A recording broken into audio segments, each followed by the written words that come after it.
Zašto divno je carstvo nebesno, blaženi se oni što plaćat. Zašto ti će se udržat, blaženi se milostivite.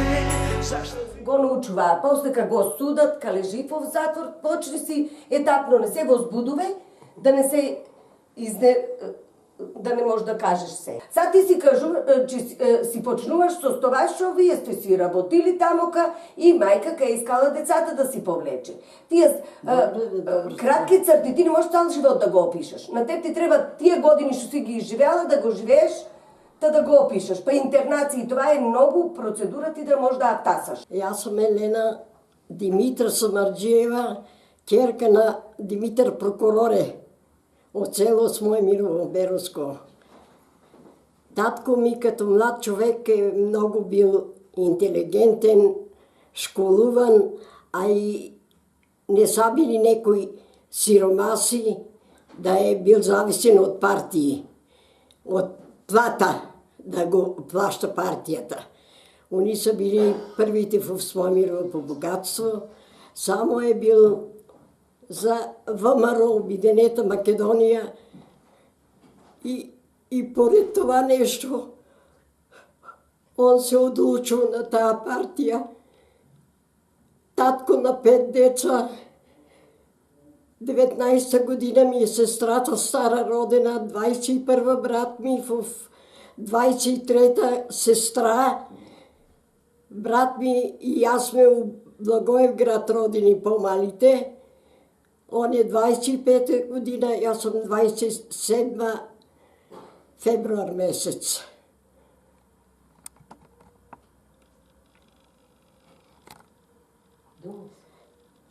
Татко ми като ВМРО-вец, сърбите са почнали да го гонат, ще работи за ВМРО, Обединета Македония.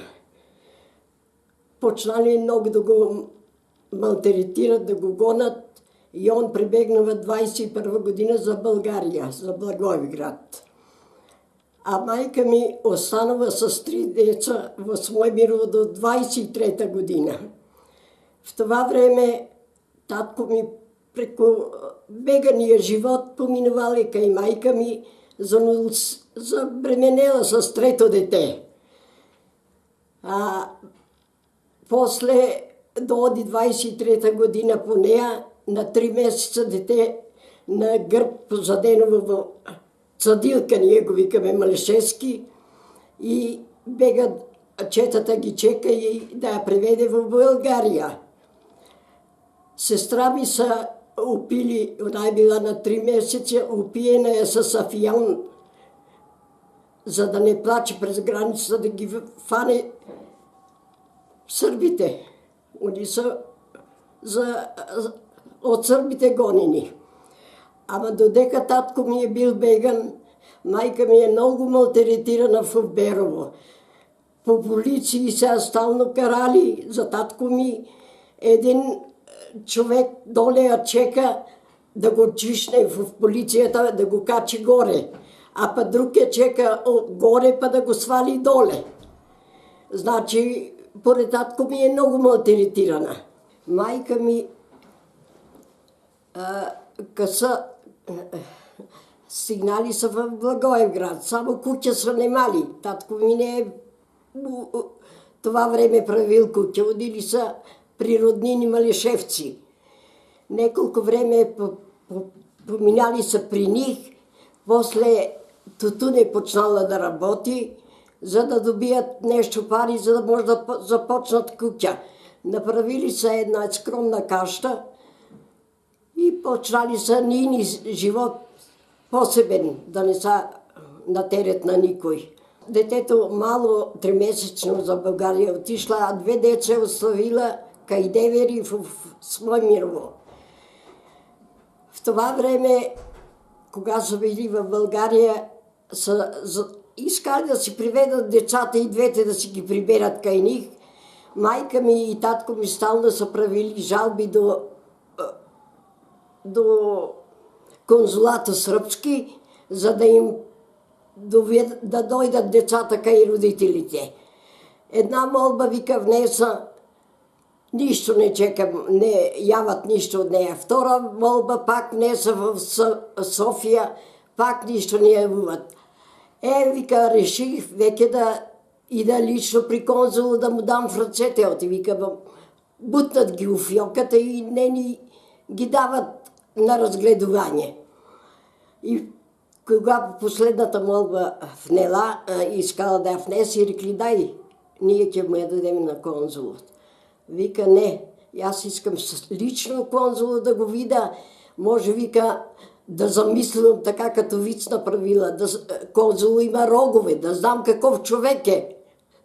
Малко от жал е това думно. Вика, как се гори в салата, има свет, вика, чекай там и конзул ќе дойде. Мама, вика, седнувам аз кај свето, едно време, вика, после половин сат, скръцнува една врата. Кога гледам, вика, един човек крупен, убав, така съм се, вика, изненадила каков човек да дойде да го вида. Почнал съм секој се здравувал, како сте, дошло ред и до майка ми. А она молбата си я носи в ръцете.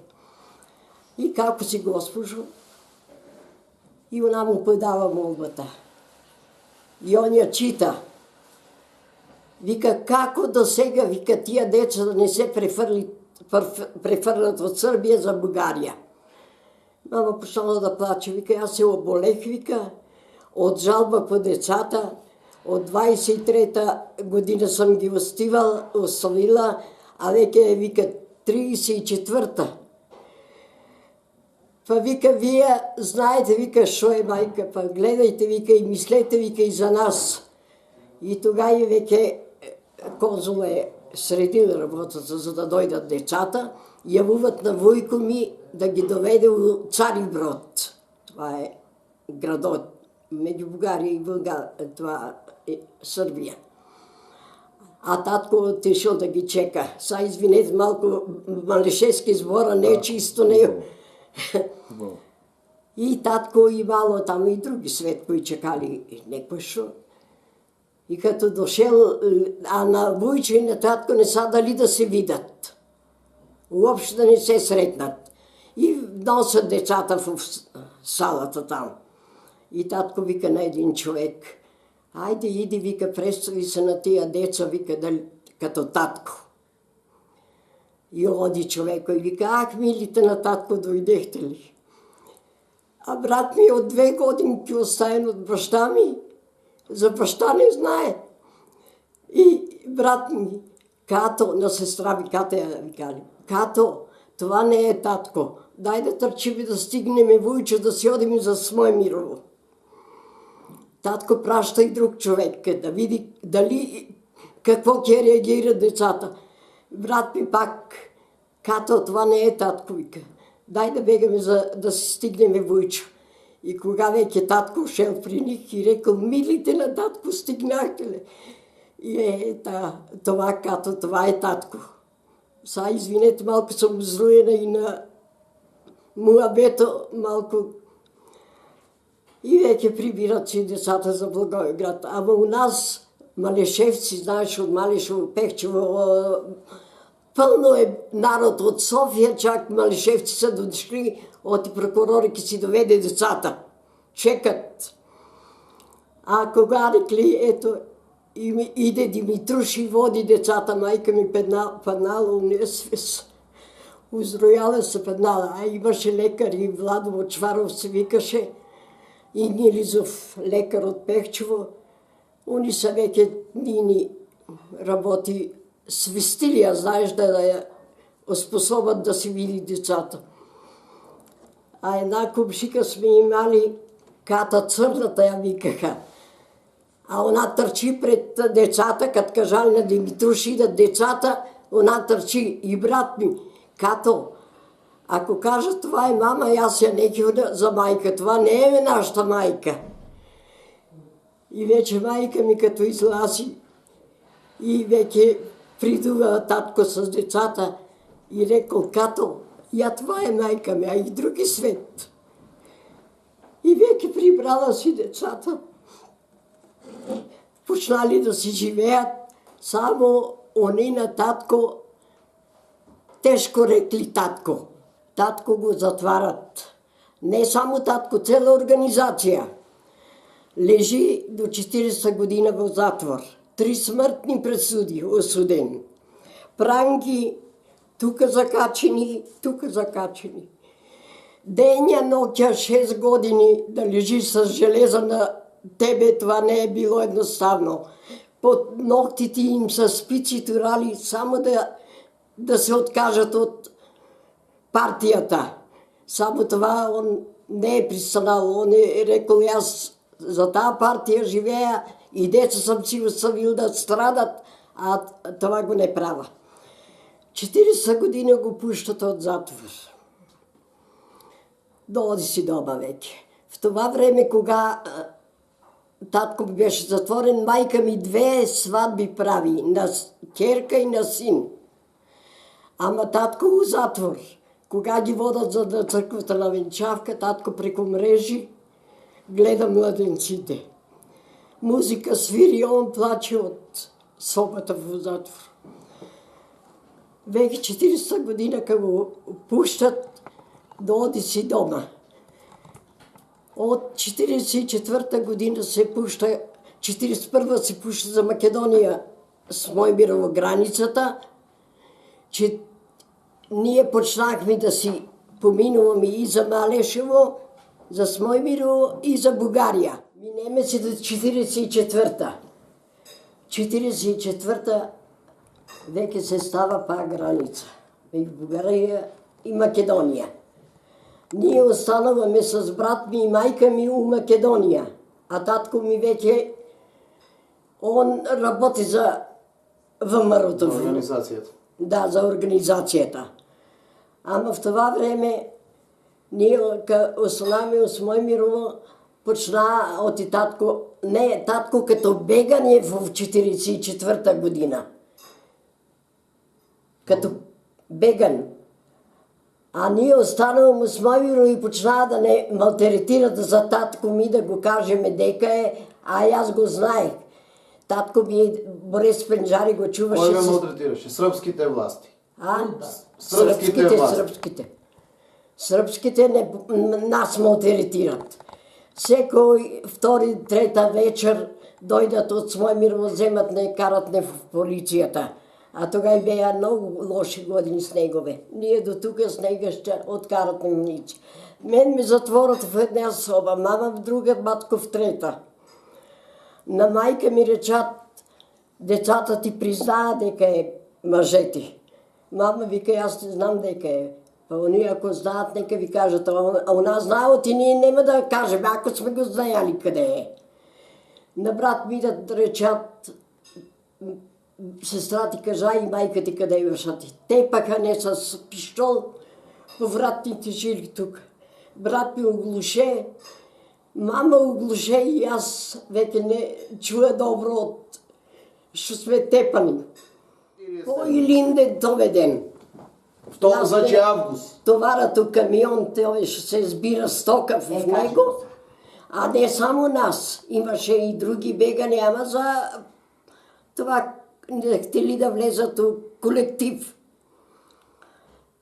И не носят. А брат ми, кога не дигная откъде беро, почна преко къде идехме, на къде Смоймирово да плаче и да пее. Мореке ме носят в горна джумая, да ме мачат тираните фашистите. Ако Бог да се върна, ке разкажа моите маки и страдания.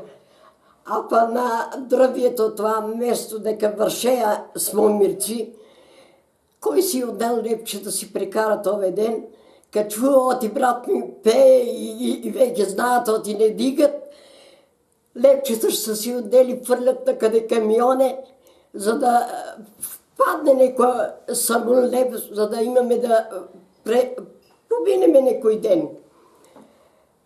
Односът ни в Скопие. В Скопие не затварат един подрум. На един бетон. Ние постелено нещо, турияне през нощта на бетоне да спиеме. Утрото вече по податци земаа за нас. Не само за нас, за сите тие што бееме таму. Утрото веќе ќе ни носат по градовете кој каде да е интерниран, да ги остават. Сите некој Кичево, некој Јужни Брод, некој така ги распореди. Нас не откара у Дебар. На најлошо место на албанска граница, като најзлосторници на државата. Само мога да ви кажа, старите шиптари многу добри свет беха. Така не прифанаха нас, с турихане у един ан. Одозго доле коњи лежат, а горе да собичка ни даде малечка, ама пато сега така разставен една от друга щица. И kad дишат коните, горе се затоплювахме. А немаме ни завивка, ни постилка, ни нищо на земята на Патоса. После това анджията донесени на Сламарица. Послахме Сламарицата и едно кебе ни даде и се завихме. Аз на средината завиена, мама и брат ми с едно кебе, половина завиени, половина голи. Прекараме неколко време тамо. После не отнеса па в друга каща. Ако един джаби има, един нема джабовца, се интернират, така го средуват. Не, оти му дават у хотел. Само имаше един доктор, Кирил Топузов се викаше от Егейска Македония. А он разбрал, оти веќе има интерниран свет.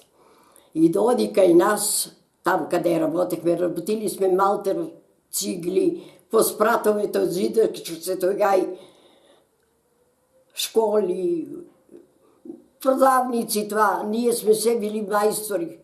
На мајка ми дадоа 2 кутлици, да носи она една кутлица така, една от така. Брат ми отпреде на това, на тезгерето, и аз отзаде носиме малтер цигли, додека се цигли.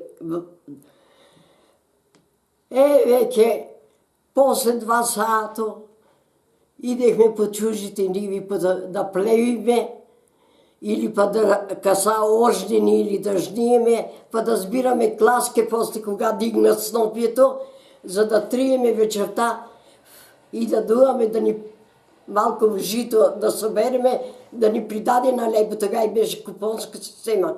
250 грама на човек на ден. Шо ке ядеш, шо ке оставаш. Само народо, шипсарите не оставаха, па и ни подава, па погачи царевич ни повише ядея. Дава ни, грамота да реча. Са тия младите са по-дивяци, а тия старите беа много приятен народ. Живеахме от после не пуштия от Илиндер август 46-та до 50-та година во Дебар. И не пуштат от интернация. Брат ми в това време го пуща един, имахме шеф на внатрешни, пуща го за 5 дена да иде да си вземе любовницата, да се ожени. Он беше по-стар от мене, 25-та година. Кумита, млад, кога е работил за Македония. Добро. Това е татко ми у години, кога го пуштија од затвор. Добро. Која година почина? 47. 47. Добро. Значи нема ни една книга за него, не е евидентиран. Ништо. Дека имал чета, дека бил со ВМРО, со Тодор Александров. Добро, друго? На мен не са дали книгата. Некој нема. Това е ти ка си била в Дебар, ай покажи си я. Това съм девојка во Дебар интернирана на 19 години. И албанците ги интернирале македонците од Пустес, ги носеле во планини горе во тоа. Значи истиот систем. Србите овде исто да го правеле, албанците во Албанија, Само бугарите исто го правеле. различна територија- Бугарите од Пиринска ги територијално носеле во различно Софија во Дунав, Кај Варна. кај Варна. Е, това е вече Това стара. са 90 юбилеј. 92 години, Ете, да 11 сте жива, февруари здрава. направих. Фала му на Господа што ве доживел, па ви дал век да можете да сведочите. Фала, дете, и моите така. години да дочекаш. Амин, И амин. се среќа да те прати. Амин, Ти си било Господу, да. дете и половина. Само ме малку зројах од дете познавам. Ако, убави сте ми, да сте ми живи и здрави. Ето така. Да си поздравиш фамилијата од мене. Пожелувам ви у живота се најубаво дечичка имате ле. Имаме, да. Да ти се живи фамилија да те прошира. Амин. И вашава фамилија да се множи, Господа дава се Да што ти се треба. множи. Амин. Јас сум баба на 8 внука, а на 10 паравнука. Амин, нека се живи и здрави. И да живее И сум, Македонија. и сум горда и да живее Македонија. Горда сум оти фамилијата ми е. Во Господ верувате ли? О, за Бога, јас без молитва не легнувам. Јас сабајле се заблагодарам на Бога, оти ме е осамнал, оти денеска ден ми е дал. Ајде да кажеме една молитва за Македонија. Ајде. За Македонија? Да. Господе, како викате? Господе Исусе Христе, како кажувате? Аз молитви, Отче наш и си на небесите. Ајде, кажете ја таа. Очена. Отче наш и си на небеси, да свети си име Твое, да приде царствие Твое, да буде воля Твоја, како на небето, така и на земјата. Лебът наш што ни го дава секој ден, дај ни го и денеска, и прости наши гревове, како и ние прощаваме на нашите должници. Не воведувай во беда, не избави од секој зло. Амин. Господи, фала Ти што ми деца чуваш, и внуци и паравнуци. Чувај на сите мајкат на мене што чуваш. И чувеја Македонија. И чувеја Македонија. Амин. Чувај Македонија, да живее Македонија, да живеат сите кои ја сакат. Амин. А не мрза и кои ја мрзат. Им простуваме на сите, зашто и нам ќе ни биде простено. На сите им простуваме ние. На сите им простуваме, ние сме тие души. Е, што така. прощаваме. Слава Ти, Господи Исусе, благодариме. Слава Ти, Боже. И ова што ни дозволи да го снимиме ова приказна Тие прекрасна. години, мајка, Ува и дај деца. ми се на моите челиди да дочекат моите години. Амин. Зашто тие се помилувани, блажени се чистите по срце, зашто тие ќе го видат.